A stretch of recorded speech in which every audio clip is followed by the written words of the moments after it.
Blessed day, brethren. Muli po, ito po ang inyong pastor at mangangaral upang ibahagi po sa inyo ang mensahe ng Panginoon ngayong araw na ito. Samahan po ninyo ako muli na mag-aral ng salita po ng Panginoon. Muli po ay buksan natin ang ating Biblia sa aklat po ng Philippians chapter number 4 in verse number 4. Ito po ang sabi sa atin ng salita ng Panginoon. Rejoice in the Lord always, and again I say rejoice. Sa mga nakaraang pag-aaral po natin, atin pong nakita at tinunghayan kung paano ito pong paggagalak o yung to rejoice always is a command, no? Ito po ay inutos sa atin, and we have the capacity and capability na gawin po ito. Ito po ay hindi po automatic na nangyayari.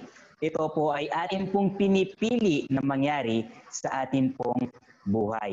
Pangalawa po ay napag-aralan po natin na ang possibility na magkaroon tayo ng tuwinang kagalakan, no? To rejoice always, and again, to rejoice always. No, nakita po natin sa nagdaan po natin pag-aaral. At nakita po natin na ang una at pangunahing dahilan po nito ay ating pong Panginoon. At ilan pang mga bagay na ating pong pinag-aralan. No? So to rejoice is always, it is possible para po sa atin, no? It is possible para lamang po sa naroon sa tinatawag na in the Lord.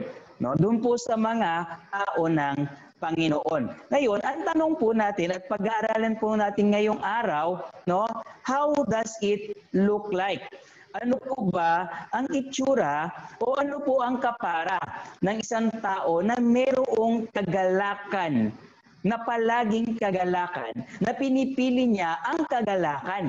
Okay, katulad po na pag-aralan natin, to rejoice always, hindi po ibig sabihin, hindi na tayo mamumroblema, hindi na tayo masasaktan, hindi na tayo malulungkot, hindi na tayo magkakaroon ng disappointment, ng discouragement, at kung minsan ay magkaroon po ng depression, pero it is always our choice to rise above that. At po tayo po yung pipili na malagpasan po ang mga bagay po na ito. Ngayon naman po ay makikita po natin ano naman po yung magiging resulta kung atin pong pipiliin na laging magalak, lalong-lalo na magalak sa atin pong Panginoon. Okay? Ang una pong magiging resulta po nito ay magkakaroon po tayo ng compassion. No? Sabi sa atin ng Philippians chapter 4 verse number 5, no? Let your moderation, the word moderation ay goodness or kindness. Yung pong manifestation ng compassionate heart. Be known unto all men. Okay? So yung una po na bunga ng pagpili natin ng kagalakan sa Panginoon ay magpapakita po tayo ng kagandahang loob sa ibang tao. Kabutihan sa ibang tao. Sapagkat kapag pinag-aralan po natin itong mga kapatid at tinignan po natin, no, kung ikaw ay nagagalak sa Panginoon, magagalak ka sa mga kinalulugdan niya. At magagalak ka na gawin kung ano yung kinalulugdan niya. At alam po natin, ang Panginoong Yesus, malapit ang kanyang puso sa mga nangangailangan. No? At sa totoo lang, tayo ay pinakitaan po ng kabutihan ng Panginoon, kagandahang loob ng Panginoon.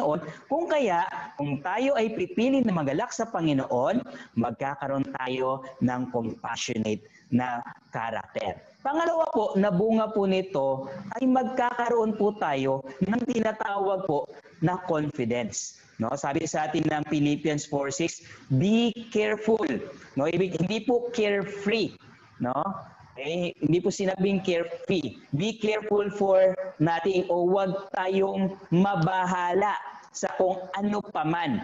Ang tao na may kagalakan sa Panginoon at pinipili niya na magalak sa Panginoon, magkakaroon siya ng katiyakan, magkakaroon siya ng kapanatagan ng kanyang damdamin sapagkat alam niya kung sino yung kanyang sinampalatayanan. Napatunayan niya yung kabutihan ng Panginoon. Nakita niya na yung kagandahang loob ng Panginoon. No? So if you would choose to rejoice upon God, makikita sa atin yung ating tiwala sa Panginoon. No? Kasunod po niyan ay yung po sa verse number 7, yung sabi po sa atin nila, and the peace of God which passeth all understanding shall keep your hearts and minds through Christ Jesus. Muli po, no, sa Panginoon. Magalak sa Panginoon at magkakaroon ng kapayapaan sa Panginoon. And that is what we call consolation, to console. No, maging payapa, no, yung atin pong damdamin. Hindi po nakasalalay sa kung ano man yung atin pong kapayapaan. Kung tayo po ay magagalak sa Panginoon, magkakaroon tayo ng katiwasayan ng ating puso sa atin pong Panginoon, no? Habang tumitiwala tayo, mas lumalakas ang ating loob sa Kanya at mas lalong napapayapa ang ating damdamin, knowing that God is always in control and God loves us so much, no? And God is so wise na hindi niya gagawin ng anong bagay na ikapapahamak po natin, no? At magkakaroon din po tayo ng calibration. Ano po yung calibration? Sabi sa atin ng Philippians 4:8, no? Finally, brethren, whatsoever things are true, honest, just, lovely, are of good report, if there be any virtue, if there be any praise, think on these things. We will calibrate our mind.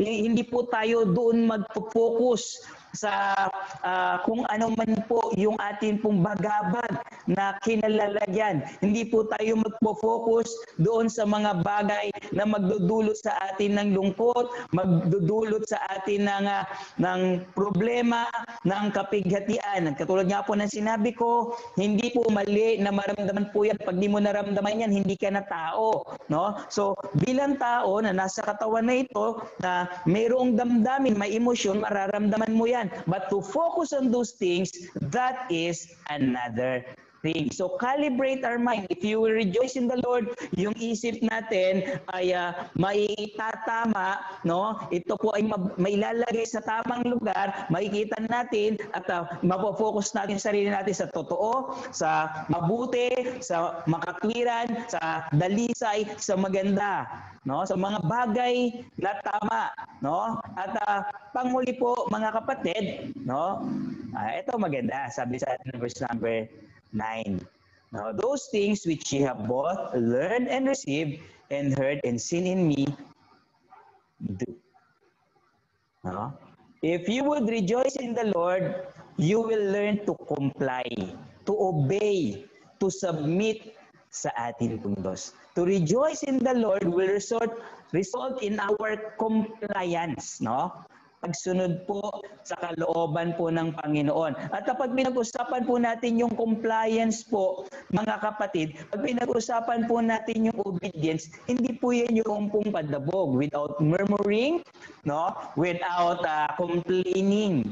No? Compliance unto the Lord means na tayo po ay not only to submit unto His will, but to surrender everything sa Kanya.